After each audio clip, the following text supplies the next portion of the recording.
Paz de Cristo para todos. Professor Denis Pereira chegando com mais uma sequência de pré-aulas para as classes de adolescentes, juvenis, jovens e adultos. Você sabe que todas as semanas nós estamos por aqui. Portanto, se você não está inscrito no canal ainda, inscreva-se e ative o sininho de notificações. Isso é extremamente importante.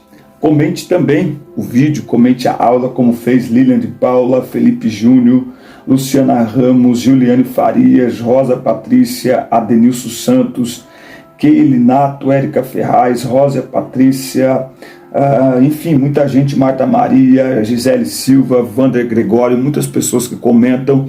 Esses comentários ajudam o canal a crescer e também nos motivam a continuar com este trabalho. Não dá para ler os comentários de todos, mas pelo menos citamos os nomes de alguns. Então não se esqueça de apoiar o canal. Esse canal é bênção para você, então inscreva-se, ative o sino de notificações, dê like no vídeo, comente o vídeo, fale para nós de onde você nos assiste, envie perguntas e sugestões para outros conteúdos aqui no canal também, e não se esqueça de compartilhar com os seus amigos, com os seus alunos, com outros professores, este conteúdo que com certeza é um conteúdo abençoado porque é a palavra de Deus.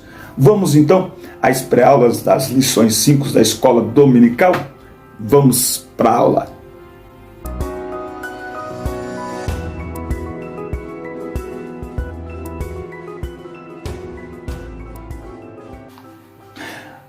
Lição 5, classe de jovens. Obadias, o cuidado para com a retribuição divina. Eu quero lembrar os irmãos que aqui na descrição dos vídeos tem 2 links. Você abre todas as minhas redes sociais e tem acesso aí a um conteúdo que vai abençoar a sua vida.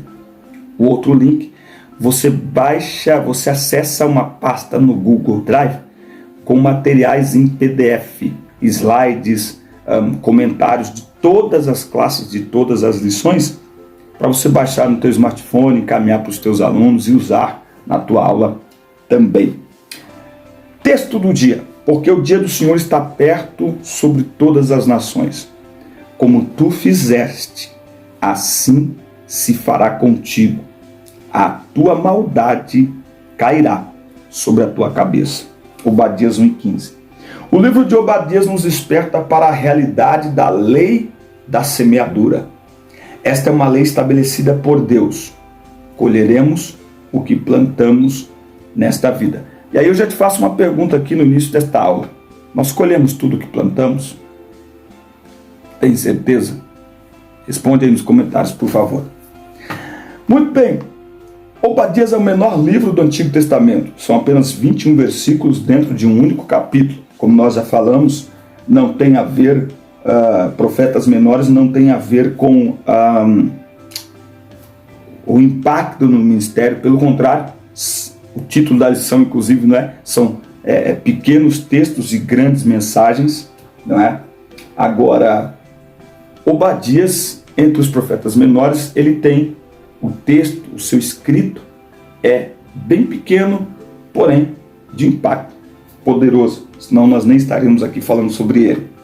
Diferente de Amós, que se concentrou em Israel, ele destinou sua mensagem a uma nação estrangeira, Edom. São descendentes de Esaú e que trataram os israelitas com crueldade e por isso foram avisados que receberiam uma retribuição divina pelo tratamento detestável ao povo de Deus. Tá? Muito bem, nós precisamos ficar sempre atentos. Deus não se deixa escarnecer, gente. A gente precisa repetir isso, e repetir, e repetir, e repetir. Deus não se deixa escarnecer. Não brinque com Deus. E Deus não tem amnésia. Anota aí, escreve aí. Deus não tem amnésia. Não tem. Blasfemou. Por isso que eu nem me preocupo. O povo aí hoje em dia blasfema, profana, xinga Deus, faz umas paródias, né? Faz uns filmes aí. Tranquilo, Deus não tem amnésia. Tranquilo. Tópico 1. Obadias, o servo do Senhor. Obadias é um nome comum entre os árabes e judeus, cujo significado é servo do Senhor. Tá? É composto de Obed, servo, e Yah. uma forma abreviada do tetragrama YHWH, Jeová. O livro não fornece informações pessoais, então a gente não sabe muita coisa sobre ele, sua família, nem nada.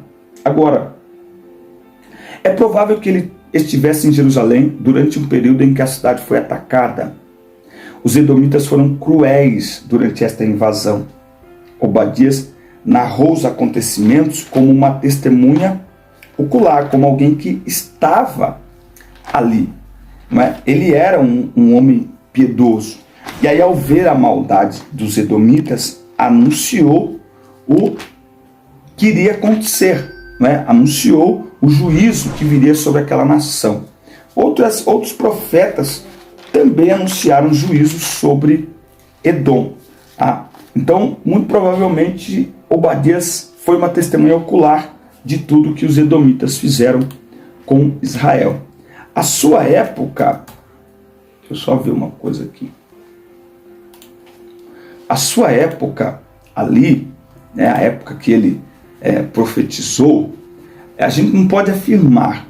O texto não oferece datas, ela só apresenta um momento histórico, né, quando os edomitas celebraram a invasão de Jerusalém e até também lucraram com a sua destruição.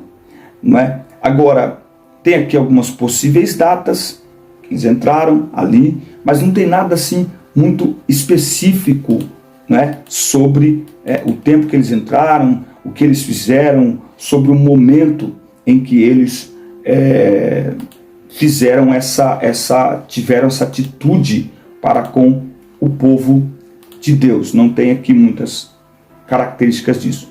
A mensagem de Obadias, o principal assunto do livro dele é o julgamento divino contra Edom por causa de sua hostilidade contra os judeus. Deixa eu só pesquisar aqui de novo, que me apareceu algo aqui que eu queria abordar aqui, que tem a ver. Tá? A mensagem do profeta nos reporta a promessa que Deus fez a Abraão: abençoarei os que te abençoarem e amaldiçoarei os que te amaldiçoarem. Tá? Essa era uma promessa que Deus fez a Abraão e, portanto, a Israel. Não é verdade? Agora, eles eram, no caso aí, eles eram... vamos lá. Edom significa vermelho. Tá? Por quê? Exatamente porque eles são descendentes lá de Esaú. Olha só. É isso que eu queria achar. Na caminhada do povo de Deus pelo deserto, saindo da escravidão do Egito, o povo de Edom recusou ajuda. Quando Israel saiu do deserto para ir até Canaã, eles tiveram que passar por muitas terras, por muitos lugares. Acontece que muitos territórios permitiram que eles passassem. Mas quando eles chegaram a Edom, eles não permitiram que o povo de Israel passasse. Está em Números, capítulo 20. Números, capítulo 20. Olha só. Da cidade de Cádiz, Moisés enviou alguns mensageiros que foram transmitir ao rei de Edom a seguinte mensagem. Aí ele vai falar que Deus livrou eles do Egito e que eles estavam bem e que eles estavam indo para Canaã. Que eles estavam na fronteira de Edom e que eles estavam indo em direção à terra que Deus lhes havia prometido. Olha o versículo 17 de Números 20. Desejamos, se isso te parece bem, atravessar tua terra. Moisés está pedindo licença para passarem.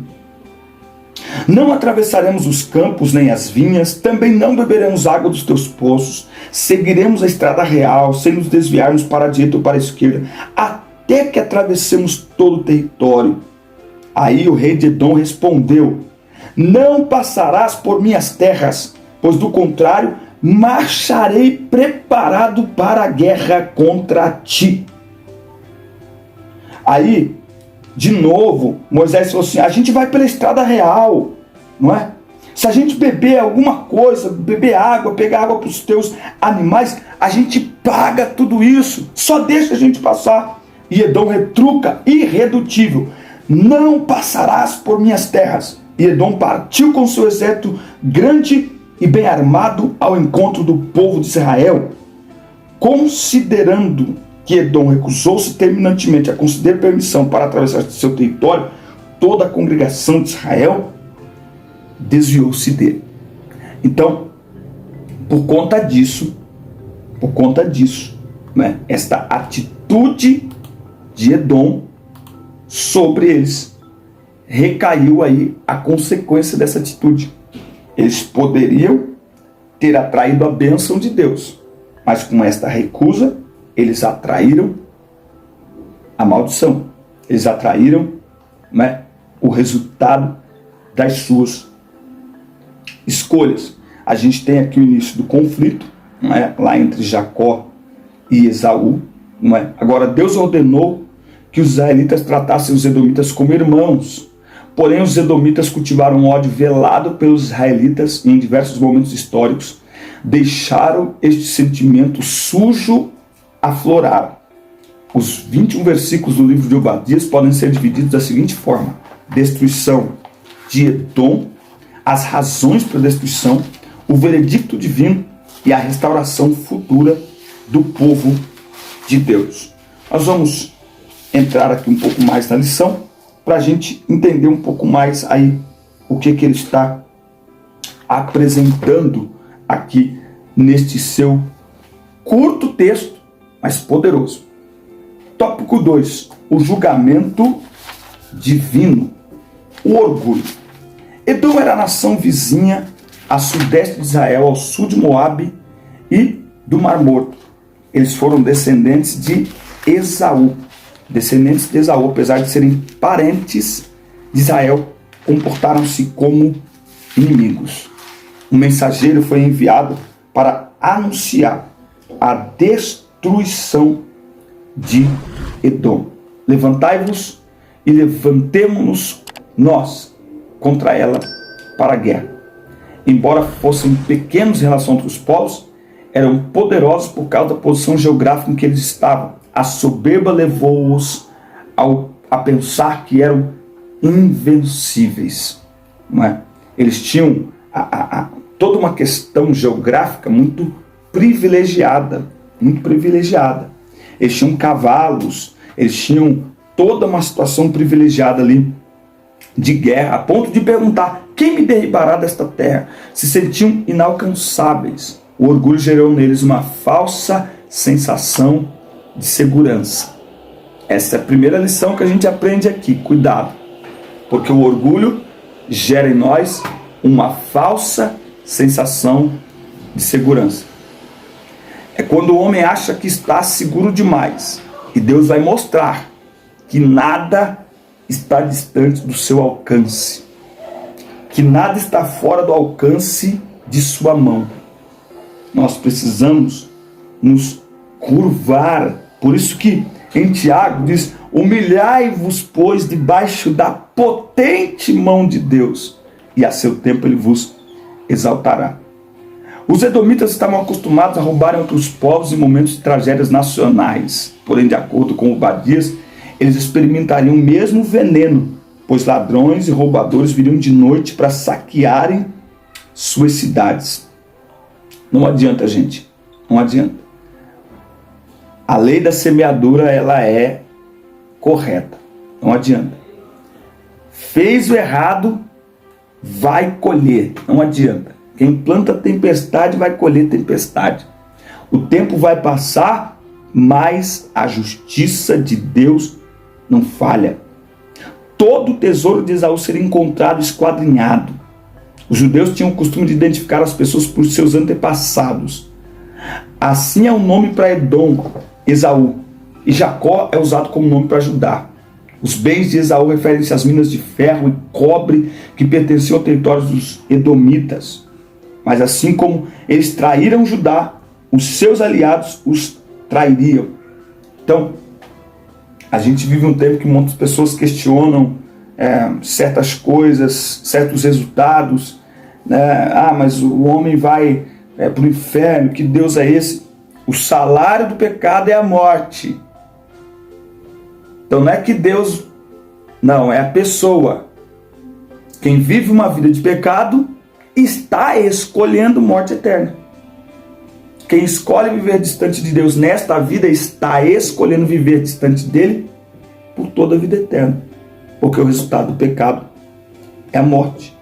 Não adianta. Não tem jeito. É o afastamento de Deus. Não é? Então, o pagamento do pecado sempre será destruição. Não adianta querer viver uma vida de pecado e achar que está tudo bem. Mesmo que as coisas estejam dando certas, quem vive uma vida de pecado não vai acabar bem. Ah, mas tem dinheiro, tem... Tá. O que adianta o homem ganhar o mundo inteiro e perder a sua alma? Pensa nisso. A principal razão para a ira divina derramada sobre Edom era a violência praticada contra o irmão Jacó. Jacó, que é usado como sinônimo da nação de Israel. Israel é uso genérico para todos os descendentes de Abraão, não apenas para o reino do norte. O texto sugere que o juízo de Deus não estava sendo aplicado por causa de um único ato, mas por causa de um acúmulo de comportamentos hostis para com Israel. Ah, gente, isso aqui a gente precisa entender. Ei, quando Deus age para corrigir alguém, aquela atitude que culminou nesta reação de Deus, aquela atitude é a gota d'água de uma sequência de atitudes rebeldes, imorais e desprezíveis diante de Deus. Não é na primeira arte que Deus já vai e corta, que Deus já vai e mata, que Deus já vai... Não! Ele vai avisando e a pessoa vai continuando. Ah, você tem que pegar isso aqui, você tem que escrever isso aqui. Aí você vai olhar o Obadias aqui e fala assim, nossa, mas... Então, é porque chegou, irmão. Chegou no... A Bíblia diz que Deus é longânimo, tardio em irar-se. Ou seja, Deus demora muito para ficar irado. Isso não significa que não se ire. Agora, uma vez que ele fica irado, irmão, a Bíblia diz que dura coisa é cair nas mãos de um Deus irado. Eu gostei muito disso aqui. Isso é extraordinário. O juízo de Deus não estava sendo aplicado por causa de um único ato. Ah, mas aquela pessoa fez isso. Ah, fez isso não. Ela está fazendo algo que desagrada a Deus faz tempo. Não é uma atitude, é um comportamento, é uma vida de rebeldia. É a mesma coisa quando Deus disse para Saul que o rejeitou para ser rei. Tipo assim, já era para tu, meu filho. É uma sequência de atos. É a mesma questão dos filhos de Eli, quando a Bíblia diz que Deus os queria matar. Nossa, mas é porque é uma sequência de atos e de atitudes rebeldes e contrárias à palavra de Deus, que faz com que a pessoa vá plantando. E o resultado de quem planta o pecado é a morte. Espiritualmente e, por que não, fisicamente também. Muito bem. O orgulho e a inveja são sentimentos que devem ser extirpados de nossos corações. Eles festejaram a destruição de Israel. Agiram com crueldade, não tiveram compaixão. A falta de compaixão é um grande pecado diante de Deus. Se alegrar pela derrota alheia revela um coração maldoso. Nós estamos vivendo um ambiente nas redes sociais. Eu fico assustado. A política do cancelamento. Eu estava pensando isso hoje. Nós hoje temos a fábrica dos famosos. Há 30 anos atrás, para alguém ser famoso, meu Deus do céu, tinha que depender de um filme, de uma televisão. Hoje não. Qualquer pessoa pode construir sua própria fama, pode comprar sua própria fama. Mas a política do cancelamento está aí para mostrar a falta de compaixão das pessoas. As mesmas pessoas que ovacionam, que aplaudem, que declaram amor a alguém, ao menor sinal de erro, são as mesmas que pisoteiam, tripudiam, cancelam. Nós estamos vivendo isso agora. Não vou falar nome, você sabe do que eu estou falando. Até 15 dias atrás, 20 dias atrás, era amado nas redes sociais. Hoje está sendo pisoteado pelas mesmas redes sociais, pelas mesmas pessoas. Cuidado, cuidado. Sentir-se alegre pelo pecado alheio, pelo erro alheio, revela um coração maldoso, insensível, assim como Edom. E Deus vai cobrar. Deus vai cobrar. Muito bem. A retribuição divina. O dia do Senhor. O profeta anunciou que o dia do Senhor virá sobre todas as nações. Esse dia será contrastante para Edom e Israel. Enquanto um será humilhado e destruído, o outro será exaltado e restaurado. O dia do Senhor aponta para um momento específico da história em que Deus se levantará para fazer valer a sua justiça. O juízo de Deus aplicará em Edom o castigo imposto a Israel. Assim se fará contigo. Logo eles serão como se nunca tivessem sido. Todavia em Sião haverá livramento. Enquanto Edom experimentará a taça da ira divina, Judá receberá livramento. Então, enquanto aqueles que abandonam a Deus, são rebeldes contra Deus, experimentam a ira divina, aqueles que obedecem à palavra de Deus experimentam o livramento. Olha só como que vale a pena obedecer a Deus. Para quem obedece a Deus, ele tem livramento. Para quem não obedece, ele tem a sua ira. É uma escolha. Você quer colher o quê? A ira de Deus ou o livramento de Deus? A ira de Deus ou a graça e a misericórdia de Deus? O que você quer colher? Enquanto a casa de Esaú será como palha, a casa de Jacó será como fogo. Olha a mudança aqui de papéis, olha a inversão aqui de papéis. É por isso que Malaquias 3,18 sempre impactou a minha vida. E outra vez vereis a diferença entre o que serve, entre o ímpio e o crente, entre o que serve a Deus e o que não serve a Deus. Por isso nós devemos viver de modo íntegro, confiando na palavra de Deus. E ainda que a gente enfrente desventuras, a gente não precisa nem desejar. Nós não precisamos fazer oração por quem quem não gosta da gente, por quem... Não precisa não. Isso aí é a lei da semeadura. Não precisa fazer oração, campanha para quem não gosta de você. Pelo contrário, como cristãos de verdade, a gente deveria orar pedindo: Senhor, tem misericórdia. Tenha misericórdia. Por quê? Porque essa pessoa já está se colocando debaixo de juízo. Por isso que a gente não precisa discriminar ninguém, recriminar ninguém. Até porque nós vamos lembrar que as pessoas, todos nós temos pecados. O pecado do outro é diferente do meu.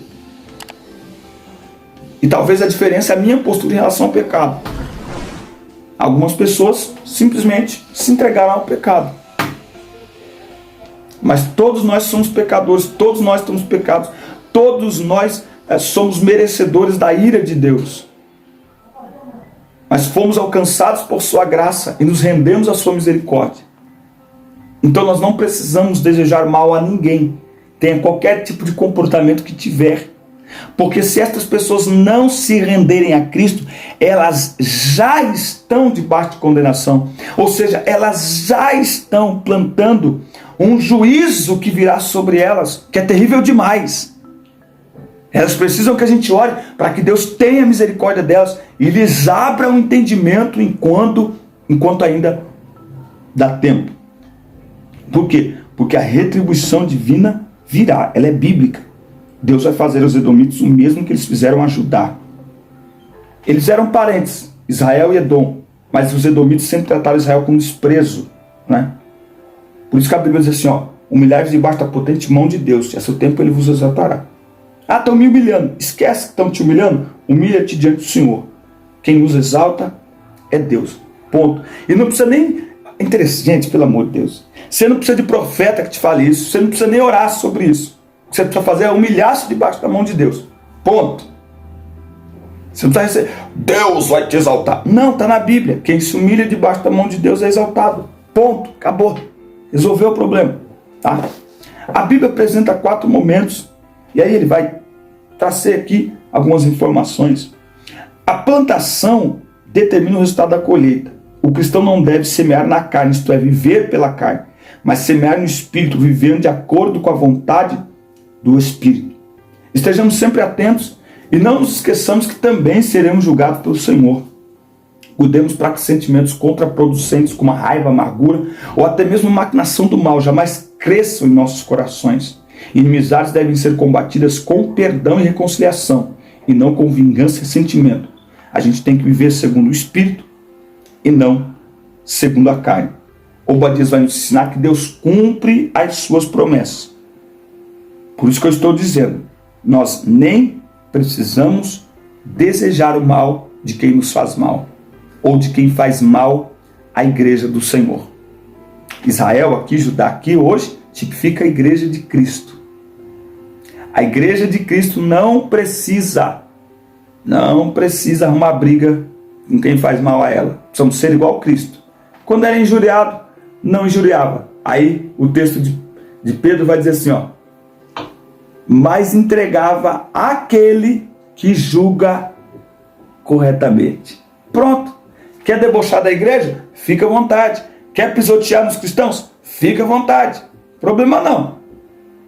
Que Deus tenha misericórdia desta geração. Que Deus tenha misericórdia da sociedade. Por quê? Porque estão plantando, estão semeando uma semente que o resultado, se não se converterem, será a manifestação da ira de Deus sobre eles, assim como foi sobre Edom. Que Deus tenha misericórdia, que nós aprendamos com esta lição a manter o nosso coração tratado, e se tiver aí alguma, pedir a Deus que tire toda a amargura, toda a raiz de inveja, todo o ódio, todo o ranço, que a gente não tem tempo para perder com isso não. Que Deus tenha misericórdia de nós e que tenha misericórdia daqueles que, como Edom, desprezam a igreja e acham que Deus não está vendo. Ah, Deus está vendo. E no tempo certo, aqueles que me honram serão honrados, mas os que me desprezam serão desprezados. Deus não se deixa escarnecer. Que o homem plantar, isso ele vai colher. A plantação, a semeadura é opcional. A colheita é obrigatória. Que Deus te abençoe. Forte abraço. Essa foi a nossa lição 5, classe de jovens. Te espero na próxima semana com a aula 6. Deus te abençoe. Fique com Deus até a próxima aula.